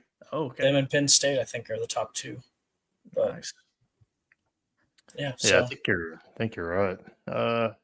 I think they could probably win the national championship this year just because they've got so much back. And I didn't realize they had so many NFL guys. Like, they put out a mock draft for the first round for next year, and I think they had maybe 6 guys in the first round, Clemson. Yeah. So, I think this is probably his best team since, like, Lawrence has been gone, as far as it's still their skill guys to me. Yeah, I agree. They're kind of almost guys going. Yeah, they don't I mean, you would expect them to probably have better skill guys from what I would just envision. Not saying they can't play, but as far as I think they have big receivers, and stuff to like win that. the national championship, they're going to have to be better than they were last year. Yeah, I agree. But skill guys wise. I don't know. Dabo, I'm usually a believer though, so I think I've got them over. We like Dabo here on this podcast. Yeah, we do. Absolutely. Him and Gundy, but Gundy and Pate. I've got Clemson versus Louisville in the championship because Louisville's schedule is so easy. Mm-hmm. Like, if they can just play to the level they played last year, I think they'll be in it. SMU has it a little tougher, and I just think that they're going to take a step back because they lost a lot of their starters. And I think Jennings is good. He's a winner. He just had a really bad playoff game, and so he's going to have to carry them a lot, and I just don't know if he can do it all season. And then Florida State is the other one where I'm just super interested. I'll be tuning into those games to see, like, do we got another train wreck situation on our hands, or is this going to be an up year, or is it going to be mediocre? Like, that's another team where it feels like every year is a new group of players, and you just have no idea. Yeah, I think Virginia Tech could be a fun one to watch. I think everyone – Georgia Tech too. Yeah, Georgia Tech. I think everyone's picking Georgia Tech, so I kind of strayed away. I think everyone picked Virginia Tech last year. I could be wrong, but I think everyone was high on them last year. Yeah. But this year, schedule watching, they don't have Clemson. They don't have SMU. Pitt's not a power team, or they're not. Yeah, not a powerhouse, but that's still a game that they avoid, and they get Miami and Louisville at home. I just think they have a favorable schedule, and I don't think that they lost too much production from last year. So that's a team that was kind of my sleeper pick of today, and I would put them against Clemson. Nice. Ashton, did you already say yours? Yeah, Clemson over Miami. Not really anything too exciting there, but I think. Yeah. You think Miami's going to be good? Maybe. Then? Yeah, I think so. Because I mean, really, they were pretty close last year. I know they lost Cam Ward, but. Yeah, they were. If they wouldn't have blown I can't remember who they lost to. They blew a game. Like, otherwise, they should have been in the playoff. They blew a game at the end of the year. Where they kind of just. I say blew a game. They might have lost to SMU or something. It was like they had a chance to, get in, and they kind of lost it. And I don't think Beck will be Cam Ward, as far as like first pick in the draft or anything. But I think he wins enough that they'll be. And I think the rest of the roster is not bad. So I think they'll be all right. And I think SMU, like Brett said, will take a little step back just because they lose so much. Yeah. Last team that has no conference, Notre Dame. Do we think they make the playoffs? I think they do. I think they got a lot of momentum right now. I think they play Miami early, so I think I'll tell a lot about both of them. Yeah, that's a good point. They lost to Northern Illinois last year, so it doesn't really matter. I avid Notre Dame hater, so I think they'll make it, and I'll be just as upset about it. But they won a game last year, so I mean, they beat Georgia. I was rooting for them over Georgia 100%. I was too, but I still. I'm with you though on I don't like Penn State, but I thought it would be a better national championship if Penn State won. They wouldn't have beat Ohio State, I don't think, but it would have been at least a competitive game. I feel like if they would have beat Notre Dame. But Notre Dame though, you lost to Northern Illinois, they made the national championship. I mean, props to you, I guess. I mean, Ohio State lost to Michigan, their rival, and they made it. So okay, it's not Northern Illinois. I'm just saying, like, some of these games, you have a little more leeway now, for sure. Okay. Man, sometimes I forget you're a Buckeye fan too. Compare Michigan, Michigan won the national championship 2 years ago. You can call them Northern Illinois. Who else did Ohio State lose to? They had 2 losses last year. They lost to Oregon. They lost to Oregon they kicked the field goal at the end. Yeah, they're basically Northern Illinois. Yeah, well, I don't necessarily disagree with that, but for Notre Dame though, Jeremiah Love, he is really fun to watch when he's healthy. As a running back, he is fun to watch, and it'll be interesting to see how they replace Riley Leonard after last year. He's such a strange quarterback to me because he's never like overwhelmingly impressive, but he just finds ways to help the team win at the quarterback position in ways that I'm like, man, he always seems to make the big play, I guess is the way I'd say it. It'll be interesting to see how they replace him, but I do think that they will. So, anything else you want to talk about? We talked about a lot. It was a 2-hour podcast. Let's just look at the week 1 slate real quick. We got week 0, Iowa State, Kansas State. That's going to be awesome. Can't wait to watch that. I hate that it's 11 a.m., but also I guess that means I don't have to wait all day to get football started. Kansas, Fresno State will be a good one for week 0. Stanford, Hawaii. And then Thursday has a slate of games. Nebraska, Cincinnati, that'll be one to watch on Thursday. Baylor and Auburn play on Friday. Georgia Tech and Colorado play also on Friday.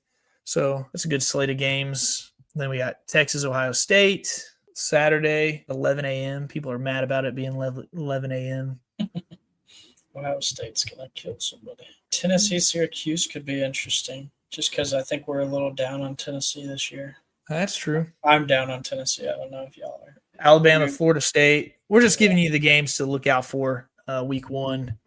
Make sure that you're tuned in for Clemson, LSU, Utah, UCLA. Notre Dame, Miami on Sunday, as well as Virginia Tech and South Carolina. So okay. And then TCU, North Carolina Monday. Yeah. All eyes on that game for Bill Belichick's start to his season. So, man, the week 1's going to be awesome. I cannot wait. I can't wait. Got a good week 1 ahead. That's for sure. Excited. Thank you all for listening. As always, if you can subscribe and share and give us 5 stars. If you stayed this long, surely you liked it. If you hate watched this, you're crazy. What are you doing? And don't leave us 0 stars. So appreciate y'all. It's fun. I like doing this annually. I wish we could do it more, but life is busy. So, hey, if y'all want more of these, y'all got to start sharing and listening and liking. So, all right. Talk to you later. See ya.